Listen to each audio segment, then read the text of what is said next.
Hey, Jonathan here at Maker Central with the one and only Nick, who set up Maker Central. So tell us a little bit about what you make on your YouTube channel. Well, weird and wonderful stuff. Yeah. Really, stuff out of resin, wood.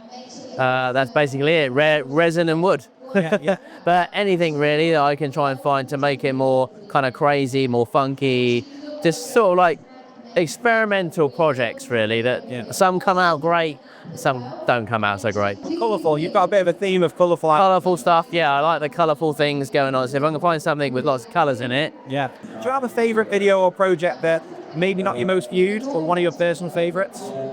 Yeah, I mean, I did really enjoy doing the ukulele that I did. Although it's not my most viewed, but it did do fairly well. But the pencil ukulele, I think, was really cool. And the actual Lego guitar, I think, was quite good. Again, you know, they're not my best performing videos, but I enjoyed doing those. As you said, they're probably most enjoyed videos, I think, yeah. So YouTube's challenging. It's difficult sometimes, but with all the difficulties and challenges that come with YouTube, is the one that stands out you've had to overcome? On YouTube? Yeah, and making projects, that kind of thing. I mean, it's just really trying not to get demoralized, I think, with projects that you spend a lot of time on, that you think personally that are great and you think that potentially might do well, you know, and the audience would like, and then they don't. So obviously you get a bit demoralized, and that obviously can affect some people as to how they perform the next video. So I've had to overcome a few of those types of situations. It's quite tough. You know, YouTube's a great place, but you've got to be quite consistent with what you're doing and just try not to get yourself down. Just keep pushing videos out, keep pushing content out, keep making stuff. Mainly make stuff for yourself, really, I think. Yeah. You know, and you can get wrapped up into trying to make stuff for other people. And then that's when it kind of goes wrong, which I've also fallen in the trap of. You know, trying to please the audience if you can, you know, by trying to do that sometimes doesn't work in your favor. Yeah. So I always like to think to myself, now, I'm going to try and make something that, you know, and if it doesn't come out, then it doesn't come out. Yeah. And I now show my projects, what I always kind of have done really, show the projects that don't work as well as the ones that do work. And I think that the audience like that because they can see that actually it's not all, you know, sunshine and roses on there, you know. It's I was watching one of your lives the other night actually, and you were showing a couple of projects, and it is you can see that there's probably 10-12 hours gone into something that hasn't worked. Yeah. That's the reality. It's a lot of time, a lot of effort, a lot of money, you know. And then if it doesn't work to the way you thought it was going to work, it's sort of like you think, oh no. But you know, I get quite a good response to the ones anyway that I put out that aren't as great, because I think, as I said, people respect the fact that, you know, things aren't always gonna turn out right. So yeah, and it's encouraging for others doing it. Yeah, I think so. I think it is encouraging. Yeah, I've had a lot of feedback on that, so it's been quite good. Well, that flows nicely into our next question, or a big question we've been asking, which is, there's a lot of people coming to the show that are probably wanting to be makers or would love to start making videos. And what would be your number one bit of advice to somebody starting out? Just try to start out sort of slowly, really. I started woodturning with a small, you know, like lathe, and just started doing smaller projects, and then sort of getting into bigger things, you know, rather than going straight into the deep end.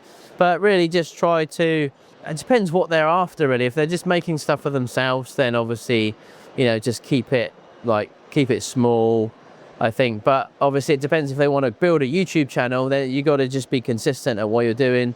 Keep pushing content out, not worry about what other people are saying, you know, because obviously, you know, you've got to be, there's lots of different comments you get on YouTube and things, but I filter a lot of mine, you know, out, so I don't allow any trolls to get past my little barrier, and they all go into a little spam box, and all I get is all the positive stuff. You know, obviously you can comment nicely if you're going to be, you know, polite about it, that's fine. Do you have someone who helps you do that, or do you have some? No, I do it all myself, really. Yes, I do everything myself. I, you know, read all the comments, reply to the comments. I mean, I don't mind negative feedback, because that's great, it helps me. But it depends, if you're keeping it, you know, you've got to keep it sort of light-hearted, you know. But there are some mean trolls out there, but you just got to look past those and just carry on. But that sometimes stops people in their tracks. I've spoken to people that, oh yeah, I started YouTube, but I got so much grief I didn't do it anymore. You know, and you think, oh, you know, it's a shame, because you just got to try and set up yourself in a way and just not worry about what other people are saying, really. But I've managed that YouTube is a great place to be able to filter a lot of that out. But people don't realise that. They don't know that there's all these filters and things you can put into YouTube to actually stop those from getting to you. And you don't see them. So if you don't see them, then, well, you don't know about it. So, you know, I've done a lot of that. So you really can't get past it. If you're going to be really mean, I won't know about it. Yeah. Well, Yeah. well, the fact that you make your videos and you're running Maker Central and keeping all this running is a real. Yeah. Don't really know how you do it, to be honest. No, I mean, so it's definitely hard work. There's lots to do. You know, we're trying to push content out as well. You know, and I think now we've just, like I said, we just launched our app today, which is the Maker Central app, which we put on there really to try and get people to put more content on, you know, so that it helps people learn how to make things. Yeah. And it's like all based around projects and stuff like that. So it's another platform, kind of like Instagram, but it's for the maker community. Yeah. So we kind of would like to get more people on that, and I think that's gone quite well. But yeah, I mean, it's tough. I know it's another platform to put stuff on, but you know, and like I say, it's got a few little things that are different to us, and I think that's what you need, isn't it? Because if it's too similar, then you think, well, I'll just go on Facebook. Yeah. The fact that you're basing it around projects and updates. And updates. Add audio clips to the audio clips. Yeah, you can link out wherever you're going to go, so you don't have to worry about this one link. We can link out to many different areas as you want. We're not worried about that, I know. Yeah. So, which is quite good. So that helps other people find projects and stuff. So thanks very much for stopping by. No worries.